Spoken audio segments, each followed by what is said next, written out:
Grazas, presidente. Bo día, señoras deputadas, señores deputados. Despois de 6 meses neste Parlamento falando de pobreza enerxética, volvemos a tratar este tema. Mais hoxe, que temos clara unha lección, hai 15 minutos cada 15 días exactamente, nos cales Galiza é un país maravilloso, o país que pode estar no mellor dos puntos posibles, dura exactamente eso, pois as contestacións do presidente Feijóo aos portavoces da oposición, pero fora diso, os datos mostran todo o contrario. Onte falamos de niveles de pobreza infantil, de niveles de malnutrición infantil. E hoxe volvemos a falar dun novo concepto que, aínda que fai xa anos que está acuñado, dende que a crise afondou na vida de todos os galegos e galegas, é máis coñecido todos os días. É certo que na primeira comisión sexta, é dicir, a Comisión de Industria e Enerxía do mes de febreiro deste período de sesións, o Partido Popular rexeitou 3 iniciativas na mesma comisión, as 3 presentadas polo Partido Socialista, pola Alternativa Galega de Esquerdas e polo Bloque Nacionalista Galego a respecto de medidas sobre a pobreza enerxética, e posteriormente o propio Partido Popular o que trouxe a esta Cámara é que se fixera un estudo a respecto da pobreza enerxética e que se instara ao Goberno do Estado a definir que é unha persoa consumidora vulnerable. Hoxe o que queremos traer a este Parlamento é o debate sobre que Galiza ten que definir que é unha persoa consumidora vulnerable e a respecto diso adoptar as medidas necesarias para que non se sufra pobreza enerxética. Porque efectivamente o problema é que existen moitas persoas, que existen moitos fogares que teñen que adicar máis do 10% dos seus ingresos a facer fronte á factura da luz e á factura do gas. A pobreza enerxética é fundamentalmente unha conxunción de 2 factores, unha disminución brutal das rendas e dos ingresos das persoas e das familias. Neste momento pensemos que non somente temos case 300.000 persoas no desemprego e que, ademais, 30.000 fogares non perciben ningún ingreso. E, ao mesmo tempo, un aumento, non vamos a dicir considerable, un aumento absolutamente desmesurado do coste da enerxía.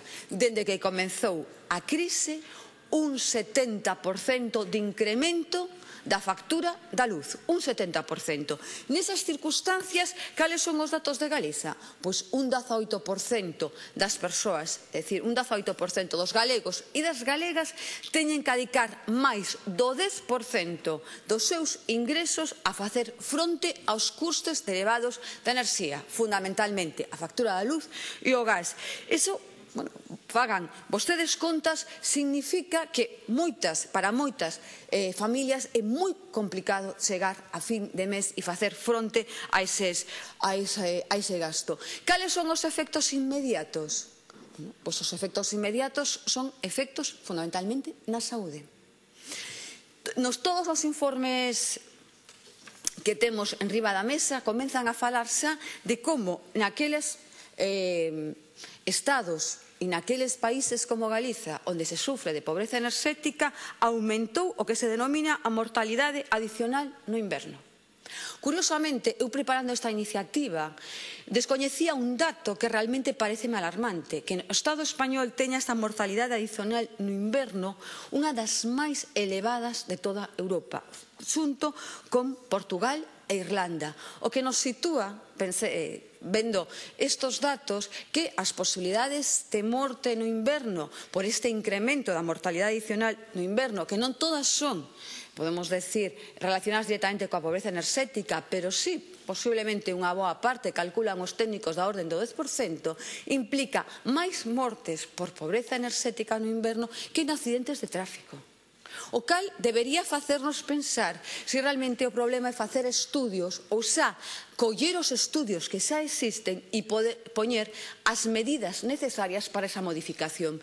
Por iso, cando Feijóo, na anterior pleno, fai 15 días, falaba dese ticket enerxético que despois din que llevan meses na Consellería de Industria pensando nel, podemos ver esas declaracións na prensa, pero pensando, non está posto en marcha. O que vemos é que únicamente o ten pensado para rendas inferiores a 532 euros, esas rendas que xa non é que necesiten un ticket enerxético, é que necesitan que non teñan cortes de luz, que se poñan as medidas para que non existan cortes de luz ás familias que están no umbral da pobreza.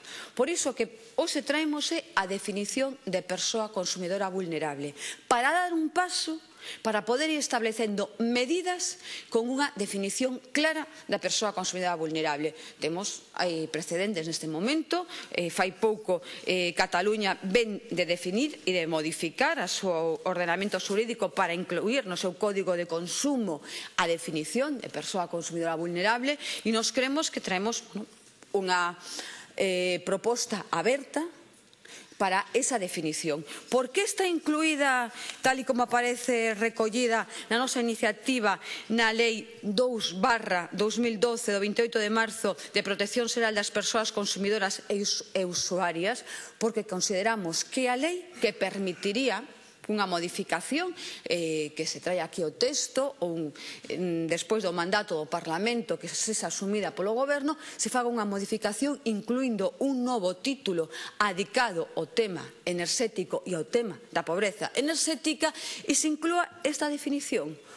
Unha unidade de convivencia está en situación de pobreza enerxética cando ten que destinar máis do 10% dos seus ingresos para satisfacer as súas necesidades enerxéticas, gas, electricidade da súa vivenda. 2. Para o cálculo anterior considéranse os gastos teóricos da enerxía para manter a temperatura da vivenda entre 18 e 21 grados. Pensemos que Galiza vive unha situación de humedade, unha situación de frío que incrementa os riscos de coller moitas enfermedades no inverno relacionadas coa falta de temperatura nas casas.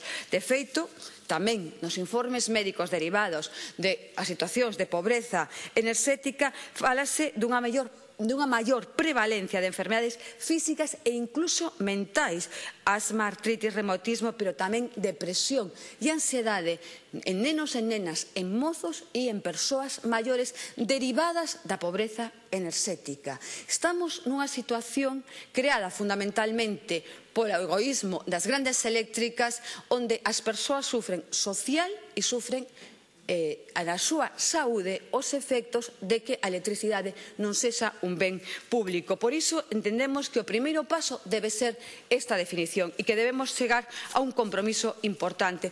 Máxime, cando quero recordar, aínda que xa o teña dito moitas veces neste estrado, que Galiza é unha potencia na produción de enerxía eléctrica. Que Galiza é excedentaria entre un 30 e un 40% na produción de electricidade e está vivindo neste momento unha situación na cal 455.000 persoas teñen dificultades reais para facer fronte aos pagos de luz, de electricidade e de gas. Por iso, agardamos o voto favorable para esta iniciativa dos grupos da Cámara porque creemos que é un paso para definir que é un consumidor, unha consumidora vulnerable e a partir de aquí establecer tickets sociais, tickets enerxéticos, evitar eses cortes de luz que levan adiante as empresas, poñernos de acordo cales son as medidas máis urxentes que se deben adoptar. Pero primeiro debemos definir quen son esas persoas que están en risco.